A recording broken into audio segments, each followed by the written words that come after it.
Warga Kampung Dalam di Kecamatan Karangbaru, Aceh Tamiang yang belum menerima bantuan berusaha sekuat daya untuk bertahan hidup pasca banjir bandang dan tanah longsor. Warga mengalami krisis makanan dan air bersih, bahkan harus meminum air banjir.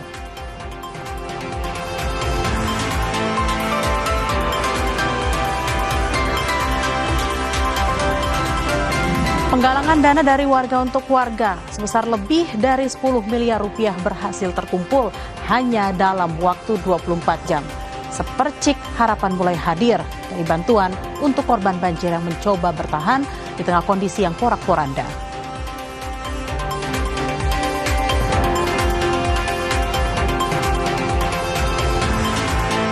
Kepala Basarnas menyebut sudah tidak ada daerah terisolasi akibat bencana Aceh, Sumatera Utara, dan Sumatera Barat. Namun, pernyataan ini jauh berbeda dengan Pangdam 1 Bukit Barisan yang menyatakan masih ada 20 hingga 30 titik wilayah yang terisolasi di Kabupaten Tapanuli Tengah, Sumatera Utara.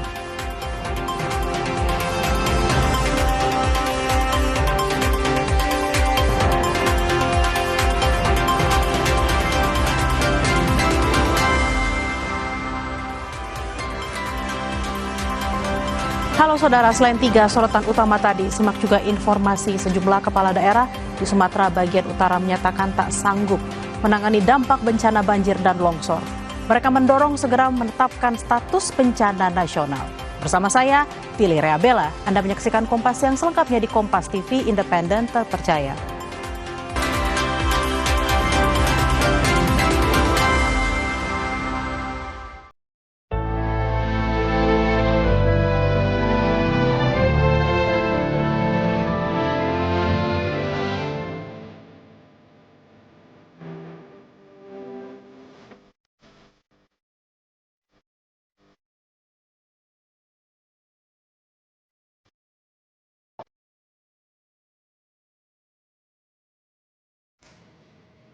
Kita ke informasi pertama di Kompas Siang, Saudara. Banjir bandang menghanyutkan ratusan rumah dan fasilitas umum di Kecamatan Langkahan, Aceh Utara, Aceh.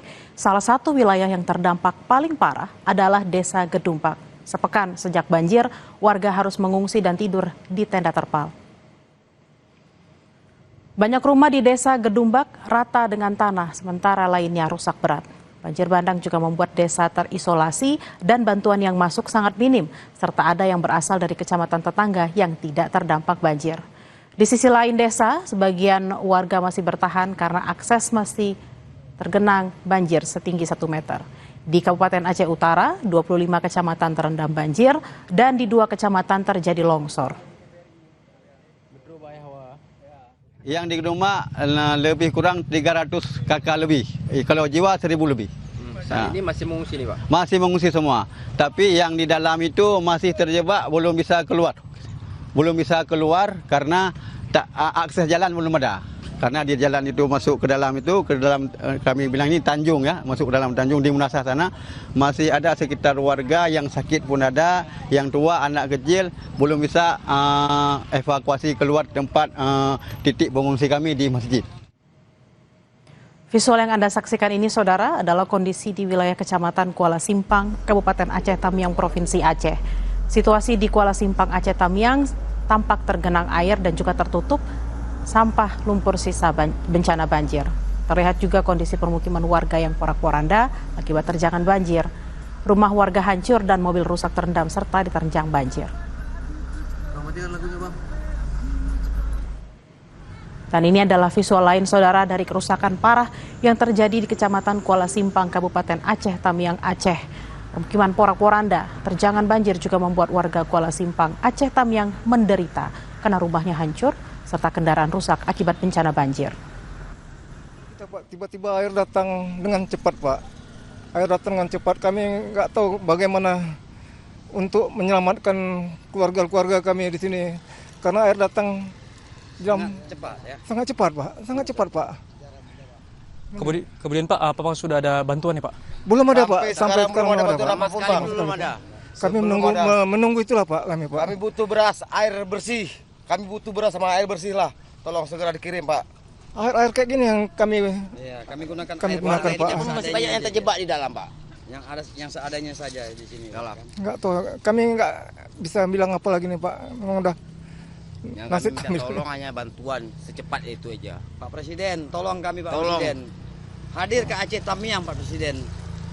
Agar bisa memberi bantuan kami untuk mensupport daerah kami ini agar lebih tegar kami lagi menghadapi coba-cobaan ini Pak Presiden. Hari Pak, ke-6 belum ada bantuan, Bang. Tolong Pak Belum ada Presiden. bantuan apapun kami di sini. Hari ke-6, udah hari ke-6 nih ya. Apa yang dapat kami makan? Apa yang dapat? Apa saja Pak. Apa yang dapat kami makan? Pisang kami jumpa, kami makan. Air paret kami Air minum. padat seperti ini Pak yang Air kuning-kuning ini paret kami minum. tahu. Air paret kami minum.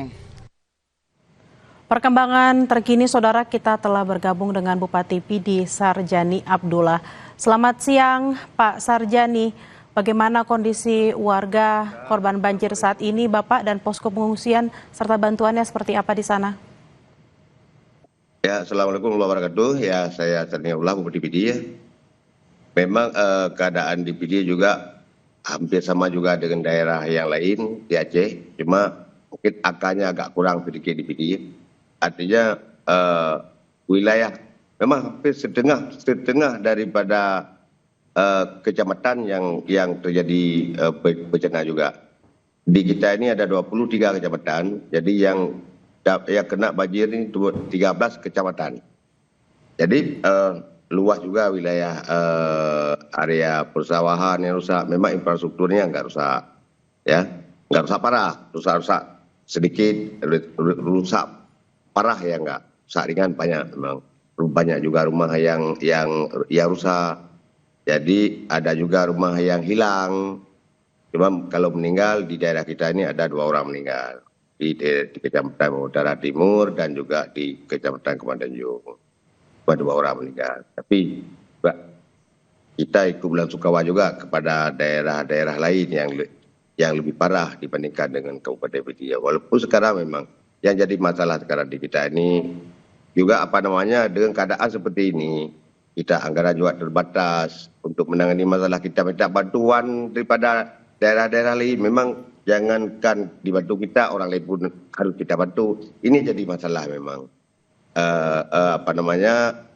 Ada juga kampung Pandak di Kecamatan Nasi ini Pandeng, banjir bandang. Jadi ada rumah juga yang hilang, beberapa rumah yang rusak juga, ada banyak harta benda pada masyarakat yang hilang, infrastruktur jalan hilang di bawah arus bandang. Jadi kalau dikatakan memang ya parah juga. Tapi kalau dibandingkan dengan Biren, ya mungkin kita dengan Bupati lebih parah Biren lagi. Jadi walaupun demikian, karena kita ikut musibah juga, sebaiknya untuk menangani masalah ini kita walaupun kurang musibah dibandingkan dengan kabupaten lain, tapi agak berat juga karena memang sudah beberapa tahun kita walaupun daerah banjir, kita tidak menghadapi banjir di daerah kita sudah 2 tahun. Tapi dengan kehadiran banjir tahun ini memang jadi beban juga nih. Infrastruktur, jambatan ada yang perlu diperbaiki, sungai banyak yang rusak, amblas, rumah hilang, yang rusak, area sawah banyak juga yang sudah yang harus diperbaiki karena beriringan dengan waktu banjir, listrik pun nggak ada. Jadi untuk pembersihan lahan ini kewalahan kami. Untuk pembersihan lahan khususnya lahan persawahan dan perkampungan, juga untuk membersihkan jalan di pedesaan susah memang, nggak cukup alat, nggak ada, harusnya pakai doser. Kalau pakai cangkul atau pakai truk sudah nggak mampu memang, karena ratusan hektar, ribuan hektar yang sudah tertimbun. Walaupun nggak hilang seperti di Aceh Biren yang kita 4 kampung hilang, tapi di kita nggak hilang kampung, cuma lumpurnya sudah nggak mampu lagi kita pindah ini. Kalau kita pindah pun mau pindah ke mana? Paling pindah ke laut. Kalau pindah ke daratan ya nggak sanggup juga. Pindah pakai tangan, nggak mampu. Harus pakai alat berat, doser atau apa, loader jadi kita berharap juga pada teman-teman, bukan hanya di Aceh, di mana saja berada, baik di Sumatera atau di luar Sumatera, mohonlah peduli terhadap banjir yang terjadi di Aceh terutama, dan juga di Sumatera Utara dan Sumatera Barat memang luar biasa. Kalau kita informasi yang kita dengar, kita lihat di media-media, memang 3 provinsi ini yang terjadi musibah. Kalau menurut saya itu udah wajarnya memang ditetapkan bencana nasional. Banyak sekali, lebih parah daripada tsunami yang kemarin di Aceh juga. Kalau tsunami kemarin di Aceh hanya 250 orang yang meninggal, 220.000, ini 3 provinsi. Medan juga luar biasa parah. Jadi hal seperti ini kita berharap kepedulian pusat memang sangat diharapkan terhadap semua daerah-daerah yang terjadi musibah banjir yang baru-baru ini terjadi. Ini kalau di Aceh itu malah banyak-banyak belum masih berserakan. Jadi kalau misalnya saya katakan saya parah, itunya juga kadang-kadang memang lebih parah daerah lain. Kita malah untuk akses antar kecamatan memang nggak jadi masalah. Kalau mau jalan pakai kaki, kalau mau jalan pakai mobil nggak bisa juga karena tertimbun lumpur, itu masalahnya. Tapi masalah akses jembatan dan lain-lain nggak jadi masalah, paling-paling ya rusak ringan. Tapi nggak seperti daerah lain sampai baru pakai bot untuk melintasi jembatan. Itu begitulah kira-kira keadaan kondisi di Kabupaten Pidi ini. Jadi Pak Sarjani, ya. Ya, Pak Sarjani, lalu situasi dan kondisi para pengungsi di PID seperti apa Bapak? Apa yang mereka butuhkan? Lalu terkait juga dengan pemulihan tadi ya Pak, ada lumpur dan lain-lainnya. Seperti apa Pak? Apakah memang juga sudah ada bantuan untuk memulihkan lumpur dan sebagainya itu Bapak? Jadi kalau untuk penanganan masalah ini, kalau untuk pengungsi ya alhamdulillah kita ada bantuan juga dari pusat waktu data Menteri Dalam Negeri kemarin. Ada juga dari provinsi, ada juga. Kalau untuk makanan memadai lah. Cuma yang kewalahan kami masalah pembersihan lahan. Itu benar-benar kewalahan. Ini banyak relawan juga di lapangan yang sedang bekerja untuk pembersihan ini pakai alat berat, alat kadar yang ada. Kalau misalnya mau datangkan dari Medan pun nggak bisa juga. Paling kita datangkan dari Banda Aceh karena akses PD dari Banda Aceh memang masih bagus. Paling-paling ya di teman-teman di Banda Aceh, dari provinsi. Kita minta bantu kalau alat berat. Kalau di Bali memang untuk tempat sendiri pun udah kewalahan ya kan. Jadi kalau alat berat memang dibutuhkan juga ini. Doser, loader, atau dump truck untuk pengangkut lumpur-lumpur itu memang sudah kewalahan kami. Kemarin ini ada beberapa truk juga yang hilang di sini. Sambil lagi ngisi material, arus sungai meluap, akhirnya terguling ke ini ya truk-truk beberapa itu belum terhitung ya sebenarnya berapa korban masyarakat ini belum terhitung juga ini karena lagi sibuk dengan pembersihan. Pendataan sudah kita dari kemarin sudah kita turunkan tim untuk mendata korban baik korban jiwa maupun korban Baik, Pak Sarjani. Lalu selain juga tadi dengan pembersihan terutama ya untuk lumpur rumah, apakah juga dibutuhkan semisal obat-obatan dan juga tim medis Bapak di sana?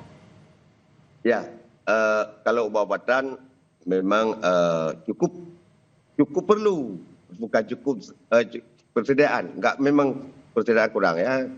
Memang perlu bantuan alat medis termasuk obat perlu. Kalau tenaga kesehatan insyaAllah kita cukup. Cuma kewalahan karena obat. Apalagi sekarang ini setelah banjir ini banyak penyakit yang sebelumnya nggak ada. Sekarang penyakit baru, terutama penyakit kulit. Kulit ini gatal-gatal entah apa semua banyak sekali yang terjadi masalah itu. Karena mungkin akibat lumpur, akibat air yang nggak benar. Jadi penyakit kulit, batuk-batuk, termasuk ni penyakit lama datang kembali, malaria ni kayak demam, demam banyak ada. Jadi kalau masalah obat-obatan perlu bantuan di pihak lain. Kalau untuk tenaga memang ada juga yang datang dari yang sudah ada kemari dari Mabes TNI juga ada dikirim beberapa orang kemari. ada juga dari PMP, ada juga tim dari PMPB yang sudah ada di sini untuk mendampingi kegiatan di sini, perawatan administrasi dan sebagainya. Jadi alhamdulillah kalau masalah ini nggak terlalu rumit. Yang rumit hanya untuk pekerjaan pembersihan itu betul-betul kewalahan. Apalagi sekarang listrik sampai sekarang belum normal. Ini yang nyala ini bukan listrik PLN ini listrik genset. Jadi PLN sampai sekarang sudah beberapa hari belum nyala. Itu kewalahan karena untuk pembersihan perlu listrik juga. Termasuk BBM juga bermasalah. Nggak cukup. Tiap hari, tiap malam antrian sampai ratusan meter antrian. Motor, mobil, antrian beberapa jam tuh. Jadi 2 jam sebelum datang BBM udah antri ini orang dengan berebut nggak cukup. Ini untuk kerja pembersihan ini pun sudah kewalahan juga masalah BBM ini. Alat berat yang sudah ada, BBM-nya nggak cukup. Ini saya sebentar lagi mau ke tempat itu musibah juga, mau tempat ke pengungsi juga, ya kan? Ini lagi apa namanya nggak kantor hari ini. Ini lagi siapan mau ke depannya. Ini lagi nunggu BBM. Tapi ada dijawab sama SPBU, ini nggak ada lagi. Padahal dari kemarin kita udah perintahkan, katanya ini udah nggak cukup alasannya. Mudah-mudahan ini perlu peduli juga oleh Pertamina terhadap BBM, kebutuhan BBM yang ada di daerah. Baik, Bapak Sarjani Abdullah, Bupati PD, terima kasih atas waktunya siang hari ini di Kompas Siang. Sehat-sehat Bapak, semoga tidak ada permasalahan lain di Kabupaten PD. Salam sehat Bapak. Informasi usai jeda saudara, sejumlah korban ditemukan di timbunan material banjir dan longsor di Jalan Lintas Tarutung, Sibolga, Sumatera Utara. Korban ditemukan di antara truk dan kendaraan yang terseret banjir.